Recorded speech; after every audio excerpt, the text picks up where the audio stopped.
వ్యభిచారమనే పాపాన్ని ఖండిస్తూ మాట్లాడుతున్నాడు. ఇది యువకులకు గొప్ప హితబోధ. వ్యభిచారం నీచమైన ప్రమాదకరమైన పాపం. ఆరంభంలో అది సరదా అనిపించవచ్చు గాని దాని అంతం చేదు, విషం, మరణం. ఇప్పుడు వివరాలు వినండి. నా కుమారుడా, నా జ్ఞానోపదేశాన్ని ఆలకించు, వివేకము గల నా బోధకు చెవియొగ్గు. అప్పుడు నీవు బుద్ధి కలిగి నడుచుకుంటావు. తెలివిని బట్టి నీ పెదవులు మాట్లాడతాయి. జారస్త్రీ పెదవుల నుండి తేనె కారుతుంది. వ్యభిచారిణి పెదవులు తేనె ఒలికిస్తాయి. దాని నోటి మాటలు మెత్తగా ఉంటాయి, నునుపుగా మృదువుగా ఉంటాయి. ఆమె వ్యభిచారిణి, అన్యురాలు, వేశ్య. ఇశ్రాయేలు జాతిలో వేశ్యలు ఉండడానికి వీల్లేదు. రానురాను ప్రజలు ధర్మశాస్త్రము నుండి తొలగిపోయి వారిలో కొందరు వేశ్యలయ్యారు. వేశ్యలు దేవునికి భయపడరు. వారెవరైనా వారిని అన్యులుగానే పరిగణించటం జరిగింది. 4వ వచనం, ఆమె మూలంగా కలిగే ఫలము ముసిని పండంత చేదు, అంటే అది విషాముష్టి పండు. అది 2 అంచులు గల కత్తి అంత పదునైనది. ఆమె కత్తి, ఆ కత్తికి 2 వైపుల పదును. దాని నడతలు మరణమునకు దిగడానికి దారితీస్తాయి. ఆమె పాదాలు మృత్యువుకు దారితీస్తాయి. ఆమె అడుగులు పాతాళానికి చక్కగా చేరతాయి. వ్యభిచారిణి జీవమార్గమును ఏమాత్రమును విచారింపదు. దాని కాళ్లు దానికి తెలియకుండానే అటూ ఇటూ తిరుగుతాయి. 7వ వచనం, నా కుమారులారా, నేను చెప్పేది వినండి. నా నోటి మాటలు జవదాటకండి. నేను చెప్పే ఉపదేశం నుండి తొలగకండి. జారస్త్రీ ఉండే ఛాయకు పోకుండా నీ మార్గము దానికి దూరం చేసుకో. దాని ఇంటి వాకిటి దగ్గరికి వెళ్లవద్దు. దాని ఇంటి ఛాయలకు వెళ్లకూడదు.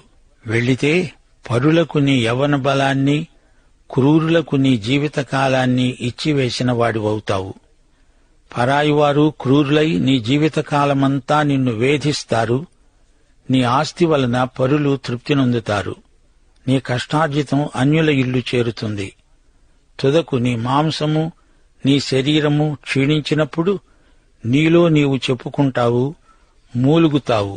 ఎలాగంటే, అయ్యో, ఉపదేశమును నేనెలా తోసివేశాను, నా హృదయ గద్దింపును ఎలా తృణీకరించాను, నా బోధకుల మాట నేను వినలేదే, నా ఉపదేశకులు చెప్పేది నేను వినిపించుకోలేదు, చెవియొగ్గలేదు. నేను సమాజ సంఘముల మధ్య ఉండినా ప్రతి విధమైన దౌష్ట్యమునకు లోబడడానికి కొంచెమే ఎడమైంది. ఈ విధంగా నీవు తలపోస్తావు. ఇక్కడ యువకునికి ఇవ్వబడిన జ్ఞానోపదేశం ఎంతో ప్రాముఖ్యమైనది.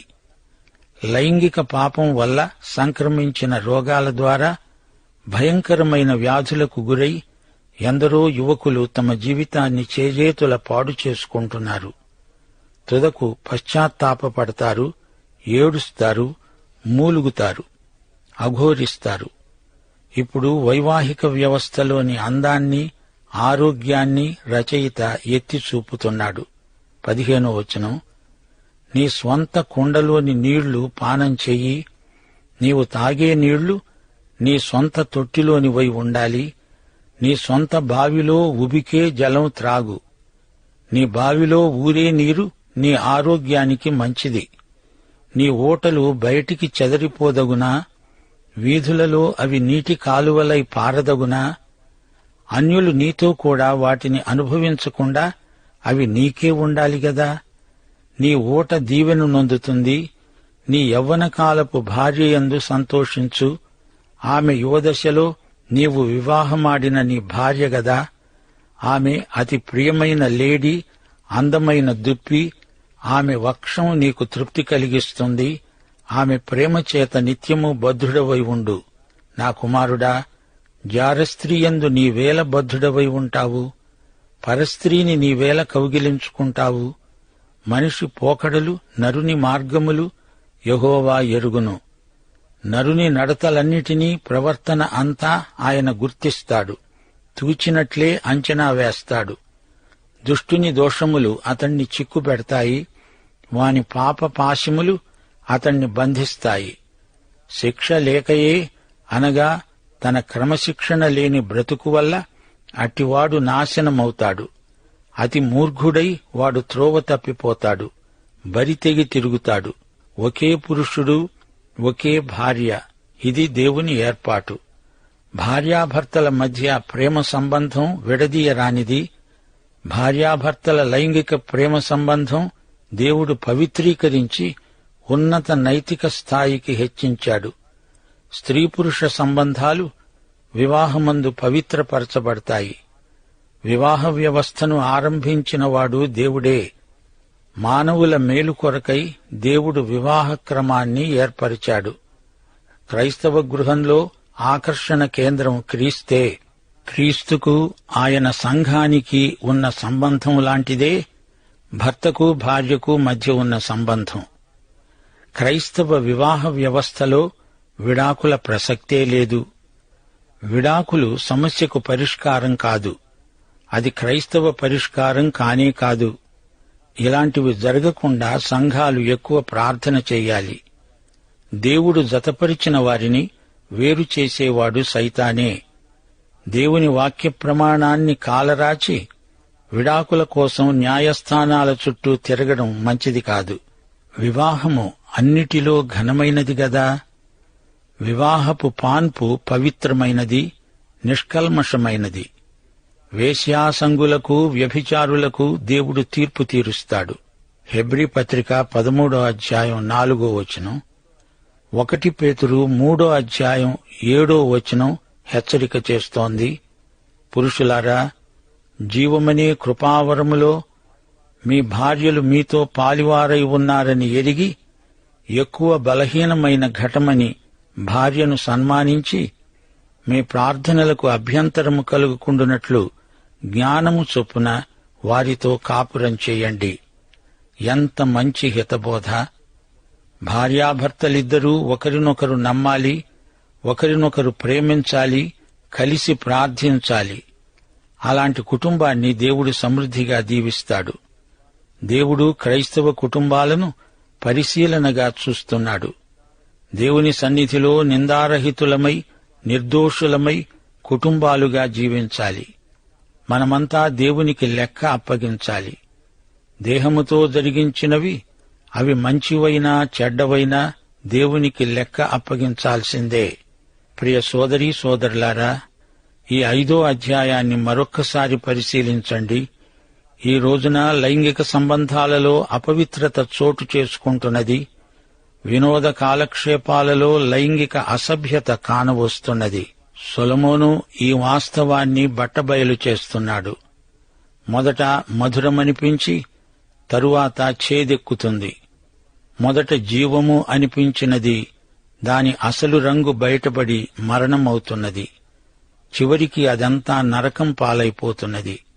అంతా విషాముష్టి పండు, నిన్ను ముక్కలుగా నరికే రెండంచుల విషఖడ్గం. నీ గౌరవం, నీ యవ్వనం, నీ ధనం, నీ ఆనందం అన్నీ సర్వనాశనమైపోతాయి. చివరికి నీవు బంధకాలలో చిక్కుకుంటావు. స్వేచ్ఛగా ఆరంభమై చివరికి పాపపాశముల వలన బంధించబడతావు. నీ శరీరం దెబ్బతింటుంది, నీ ఆత్మ కూడా ఘోర నష్టానికి గురి అవుతుంది. వివాహ పరిధిలో లైంగిక సంబంధాలు ఆరోగ్యవంతమైనవి. సమరయ స్త్రీకి దాహమైనప్పుడు ఎక్కడెక్కడో మురికి నీరు త్రాగింది. ఆమె శరీరానికి ఆత్మకు జబ్బు చేసింది. భార్యాభర్తలిద్దరూ దేవుని నిర్ణయం చొప్పున నియమ ప్రకారం జీవిస్తూ పరస్పర ప్రేమలో వర్ధిల్లుతూ ఉంటే అప్పుడు నీరు ద్రాక్షరసంగా మారిన అనుభవం వారికి ప్రాప్తిస్తుంది. యోహాను సువార్త 2వ అధ్యాయం మొదటి 11 వచనాల్లో గలిలయలోని కానా అనే ఊరిలో వివాహం జరిగింది. అప్పుడు యేసు ఒక గొప్ప అద్భుతం చేశాడు. అదొక వివాహ సన్నివేశం. వివాహం సంతోష సమయం. యేసు ప్రభువు వారందరితో సంతోషించాడు. మన కష్టసుఖాలు మనతో ఆయన పంచుకుంటాడు. లోకమిచ్చే సంతోషం క్షణికం, కాని దేవుడిచ్చే సంతోషం శాశ్వత ఆనందం. యేసు చెప్పినట్లు చేసి ఆ వివాహంలో అందరికీ ఆనందం చేకూర్చారు యేసు సేవకులు. నీళ్లు ద్రాక్షరసంగా మారాయి. అది యేసు వల్ల కలిగిన వైవాహిక ఆనందం. లైంగిక పాపం మరణానికి నడుపుతుంది. వైవాహిక పవిత్రత ప్రభువుకు మహిమ చేకూరుస్తుంది. ఈ అధ్యాయంలో 3వ వచనంలో చెప్పబడిన మాటలు మననం చెయ్యండి. అసలు వేశ్యలను గురించి సొలొమోను ఎందుకు మాట్లాడుతున్నట్లు? ఈ గ్రంథంలో వేశ్య ఉపమాన రీతిగా పేర్కొనబడింది. వేశ్యలో ఆకర్షణ ఉన్నది. అది కృత్రిమమైన దురాకర్షణ. అలాగే పాపములో కూడా అట్టి దురాకర్షణ ఉన్నది. జ్ఞానానికి భిన్నమైన ప్రతి వినోదము, కాలక్షేపము ఎంత ఆకర్షణీయమైనా అది వేశ్యలాంటిదే. అంతేకాదు, లైంగిక అవినీతి సమాజాన్ని నాశనం చేసే దుష్టశక్తి. కుటుంబ జీవితాలు కూలిపోతాయి. పవిత్ర ప్రేమలు కలుషితమైపోతాయి. అంతఃకరణలు అడుగంటిపోతాయి. మానవ విలువలు మంటగలిసిపోతాయి. వ్యక్తులు వస్తువుల్లాగా కనిపిస్తారు. క్షణికమైన తృప్తి కోసం వ్యక్తులను వస్తువులుగా వాడుకోవడం మహాపచారం. అది శారీరక ఆధ్యాత్మిక జాడ్యంగా పరిణమిస్తుంది. వ్యభిచారం వల్ల పుట్టిన పిల్లలు సమాజానికి జాతికి కళంకం తెచ్చిపెడతారు. అందుచేత దేవుడు తన ధర్మశాస్త్రంలో లైంగిక పవిత్రతకు ఎక్కువ ప్రాధాన్యమిచ్చాడు. 13వ వచనంలో యువకుడు వాపోతున్నాడు. అయ్యో, నేను బోధకుల మాట వినకపోతినే అని ఏడుస్తున్నాడు. శోధనకు లొంగిన తరువాత కలిగిన దుష్ఫలితానికి ఏడవడం మామూలే.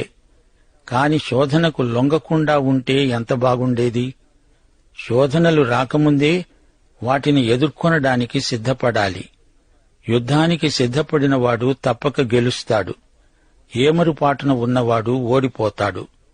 15వ వచనంలో సొంత కొండ, సొంత బావి అంటూ సొలొమోను మాట్లాడుతున్నాడు. అపొస్తలుడైన పౌలు 1 కొరింథీ 7వ అధ్యాయంలో ఇదే భాష వాడాడు. జారత్వములు జరుగుతున్నందున ప్రతివానికి సొంత భార్య ఉండాలి. ప్రతి స్త్రీకి సొంత భర్త ఉండాలి. భర్త భార్యకు, అలాగే భార్య భర్తకు వారి వారి ధర్మములు జరిగించాలి. సొంత కొండ, సొంత బావి అనే చిత్రపటాలు ఎంతో వర్ణనాత్మకమైనవి. ఎడారుల్లో నీరు ఎంతో అమూల్యమైనది. అలాగే బావి కుటుంబానికి ఎంతో అవసరం. పాత నిబంధన కాలంలో ఒకరి బావి నీళ్లు మరొకరు దొంగిలించడం గొప్ప నేరం. అలాగే పరుని భార్యను ఆశించడం శిక్షార్హమైన లైంగిక నేరం. ప్రియ సోదరీ సోదరులారా, దేవుని దృష్టిలో వివాహం ఎంత ఘనమైనదో చూడండి. మరణము వారిని ఎడబాపే వరకు వారు భార్యాభర్తలే. ఎన్నో శోధనలు రావచ్చు, ఎన్నో మనస్పర్ధలు కలగవచ్చు. ఏది ఏమైనా భార్యాభర్తలు విడిపోవడానికి దేవుడు సమ్మతించడు. హృదయకాఠిన్యం మాని ఒకరి పట్ల ఒకరు మృదుశీలం కలిగి వ్యవహరించాలి. దేవుడు వివాహ వ్యవస్థను ఆశీర్వదించాడు. ఇది నిబంధన సంబంధం. ఇందులోనే అసలైన ప్రేమ, తృప్తి, ఆనందం లభిస్తాయి. దేవుడు నీకిచ్చినది శ్రేష్టమైనది. దానిని తాత్కాలిక ఉద్రేకాలకు బలిపెట్టి పాడు చేసుకోకూడదు. భార్యాభర్తలిద్దరూ తమను తాము దేవునికి సమర్పించుకొని ఒకరికొకరు లోబడి దేవుని భయంతో జీవించాలి. 18వ వచనంలో దీవెన, సంతోషం, తృప్తి అనే మాటలు వినిపిస్తున్నాయి. వివాహ జీవితంలో విశ్వసనీయత ఎంతో అవసరం. వైవాహిక జీవితం ఆశాంతము, ఉత్సాహకరమైనదే. నిర్జీవమై, పేలవమై, విసికి, విసర్ధనతో సంసారం చేసేవారికి ఇక్కడ ఒక గొప్ప సందేశమున్నది. కానా పెండ్లిలోని ద్రాక్షరసం రాను రాను ఇంకా రుచిగలదై వారిని తృప్తిపరిచింది. అలాగే క్రైస్తవ వైవాహిక జీవితంలోని ఆనందం సంవత్సరాలు గడిచిన కొద్దీ పెరుగుతుందే కాని తరగదు. వైవాహిక లైంగిక సంబంధాలు దేవుడు ఆశీర్వదించినవి. భార్యాభర్తల పరస్పర ప్రేమ దేవుడు అనుగ్రహించిన వరముగా భావించాలి. దేవుడు ఏర్పరచిన సంబంధాలలో సంతోషం తప్పక ఉంటుంది. దేవుడిచ్చిన భార్యను, దేవుడిచ్చిన భర్తను ప్రేమించడం దేవుని ఆజ్ఞను నెరవేర్చటమే. ఈ అధ్యాయంలో 19వ వచనం, ఆమె ప్రేమచేత నిత్యము బద్ధుడవై ఉండు. ఆమె నీకు అతి ప్రియమైనది, అందమైనది. పరమగీతం 4వ అధ్యాయం 5, 12, 15 వచనాలు. అతడు ఆమెను ప్రశంసిస్తున్నాడు. ఆమె శరీర సౌష్ఠవాన్ని, అందాన్ని మెచ్చుకుంటున్నాడు. నా ప్రాణేశ్వరి, మూయబడిన ఉద్యానవనమా, మూతవేయబడిన జలకూపమా అని సంబోధిస్తున్నాడు. నీవు ఉద్యాన జలాశయము, ప్రవాహ జలకూపము, లెబానోను పర్వత ప్రవాహము అంటున్నాడు, ప్రశంసిస్తున్నాడు. వైవాహిక జీవిత ప్రణయానికి సంబంధించిన మాటలివి. పరమగీతం 2వ అధ్యాయం 16, 17 వచనాలు. నా ప్రియుడు నావాడు, నేను అతని దానను. చల్లని గాలి వీచే వరకు, నీడలు లేకపోయే వరకు ఇర్రిలాగా, అనగా జింకలాగా, లేడి పిల్లలాగా కొండబాటల మీద త్వరపడిరా. ప్రియ సోదరీ సోదరులారా, వివాహితులారా, ఈ అధ్యాయంలో దేవుడు మీకిస్తున్న సందేశం వింటున్నారా? వైవాహికానందం కేవలం శారీరకమే కాదు, అది ఆధ్యాత్మికం. పరిశుద్ధ వివాహమందు జతచేయబడిన ఇద్దరూ ఉద్రేకరీత్యా ఆధ్యాత్మికంగా, మానసికంగా, సాంఘికంగా జతచేయబడుతున్నారు. కేవలం శరీరాకర్షణ మాత్రమే అయితే అది తాత్కాలికం. క్రైస్తవ వివాహములోని నైతిక, ఆధ్యాత్మిక విలువలు ఎంతో ఉన్నతమైనవి. దంపతులు ఈ విలువలను పరిరక్షించుకోవాలి. ఇద్దరిలో ఏకవాక్యత, ఏకీభావం ప్రవర్తిల్లాలి. 2 వ్యక్తిత్వాలు ఈ విధంగా క్రీస్తునందు పెనవేసుకొని పోవడం దేవుని చిత్తం. భార్యాభర్తలిరువురూ ఒకరికొకరు జీవితాంతము లోబడి ఉండాలి. ఆధ్యాత్మిక విశ్వాసాన్ని పంచుకోవాలి, ప్రేమ బంధాన్ని పెంచుకోవాలి. ఆధ్యాత్మిక సమైక్యత శారీరక ఐక్యతను మించినది. బాహిరమైన ఆకర్షణలు మనల్ని మోసగిస్తాయి. మన సృష్టికర్త అయిన యేసు ప్రభువు మనలో ఉంచిన ఆధ్యాత్మిక సౌందర్యం బాహిరమైన అందం కంటే ఎన్నో రెట్లు గొప్పది. అవివాహితులారా, మీరు ఆధ్యాత్మికమైన సౌందర్యాన్ని వెతకండి. బయటి రూపాన్ని మాత్రమే చూచి మోసపోకండి. భౌతికమైన హద్దులను అధిగమించి పరలోక సంబంధమైన అందాన్ని అనుభవించే హృదయం ఎంతైనా ఆకర్షణీయమైనది. 1 తెస్సలోని పత్రిక 4వ అధ్యాయం 1 నుండి 8వ వచనం వరకు విని అప్పుడు చెప్పండి, మీ వైవాహిక విలువలు ఏ అంతస్తులో ఉన్నాయి? సహోదరులారా, మేము ప్రభువైన యేసు ద్వారా మీకిచ్చిన ఆజ్ఞను మీరెరుగుదురు.